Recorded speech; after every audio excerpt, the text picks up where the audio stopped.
Hey, fastest 15 minutes on the internet, fastest 15 minutes in social media. My name is Judson Powell. Hit the like button, hit the subscribe button, but most of all, hit the love button. I like doing that. Anyway, so I want to. My dad has been a lot on my mind in the last couple of days, and so he's been like, I don't know, like kind of talking to me, so to speak, in the spiritual realm. But I need to talk about him because so a lot of this stuff. Well, let me first of all preface this by, I've been teaching my son, like while he's out of school and everything, since the whole coronavirus thing hit.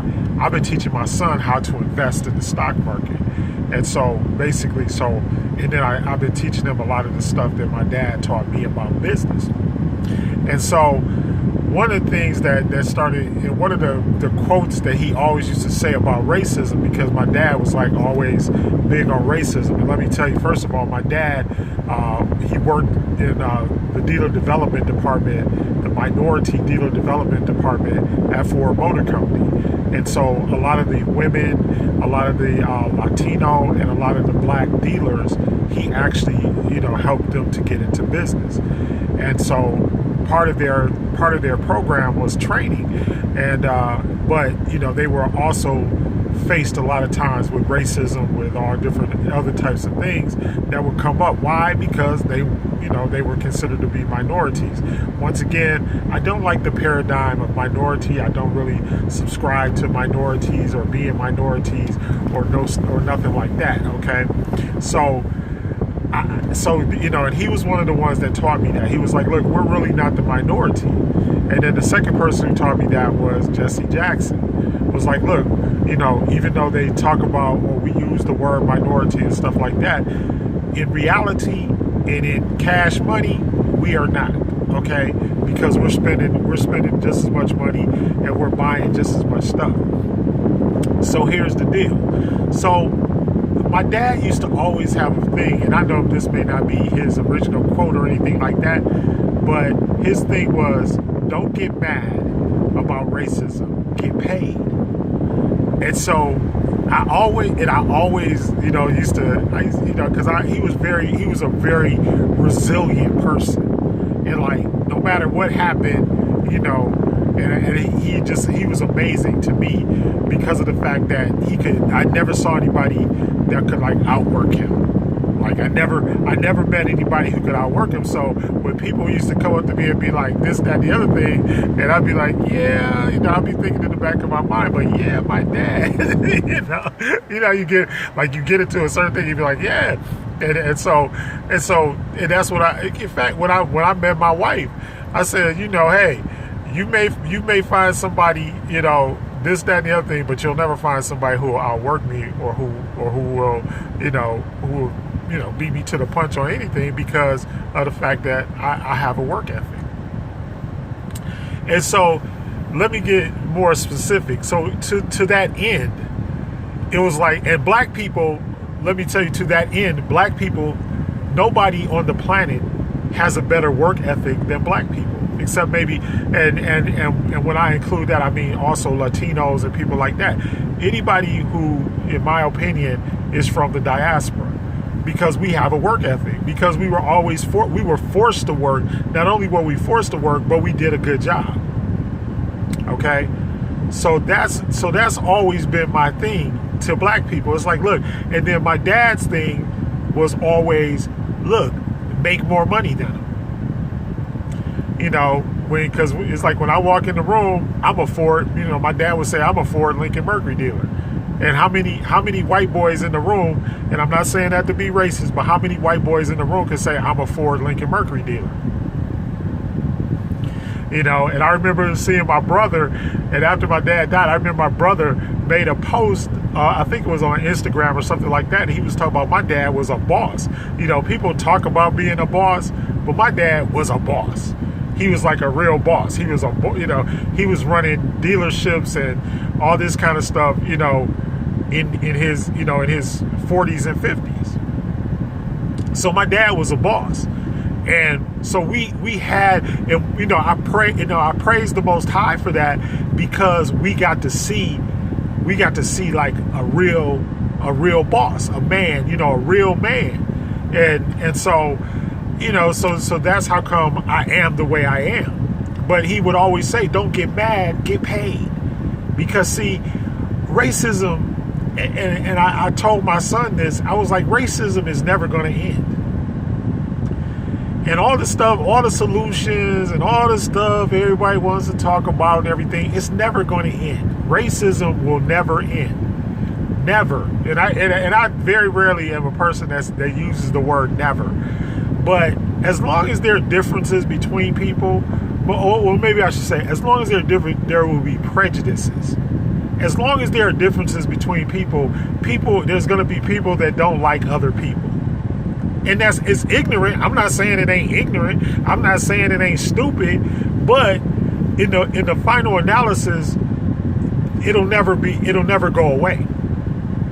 So you say, so what do? We make money. We withhold money. People that don't like me, I don't give you none of my money. That's why I'm so boycott oriented, because people talk about boycotts and everything else, but as soon as Colin Kaepernick, as soon as they kicked him out of the NFL, I literally have not watched an NFL game. And I love the NFL. Don't get me wrong. I love it. I love football. I would watch, I used to have the NFL channel. I could watch every game in real time. All of that.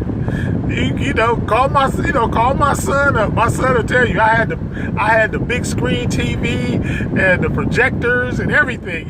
We watched 2-3 games at the same time.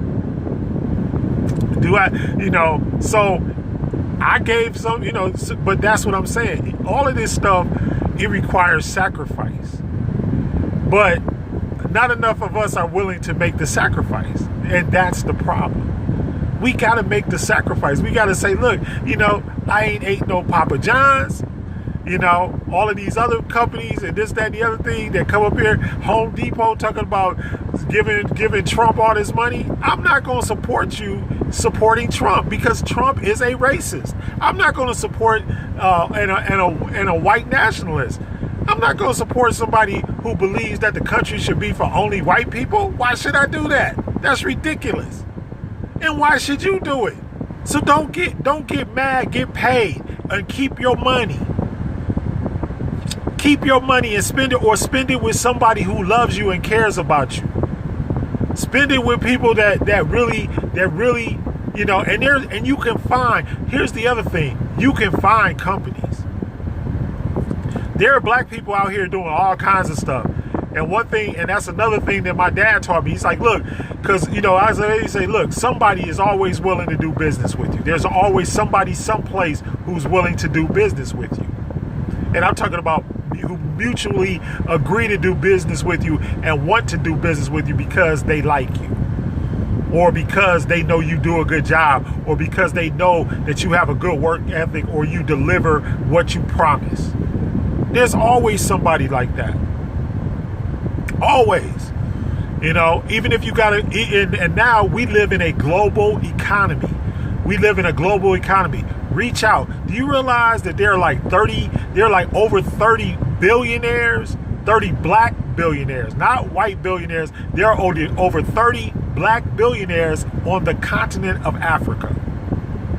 Look it up. I'm not lying to y'all. Look it up. You do not have to deal with people that don't love you, respect you, and care about you. They don't respect your money. Somebody, if they gonna take your money and then they at home, having drinks and they calling you nigga, and that's what goes down, y'all. And you know it. That's what goes down. And all these folks that's coming out on the internet now, and they made statements, or they're making statements, and then they apologize. But the real thing is, the way they really feel deep down inside is what they said when they first said it. They not sorry. Drew Brees ain't sorry. Drew Brees meant that. Drew Brees meant it. And that's what I'm saying. And all the stuff that President Trump and that Roger Goodell, and, in the NFL said about Colin Kaepernick and tried to spin it to make him look like he was evil. And all he was trying to do was address the same problem that all of the protests are going on about now, which was police brutality. That's all he was trying to do. But they spun it on him.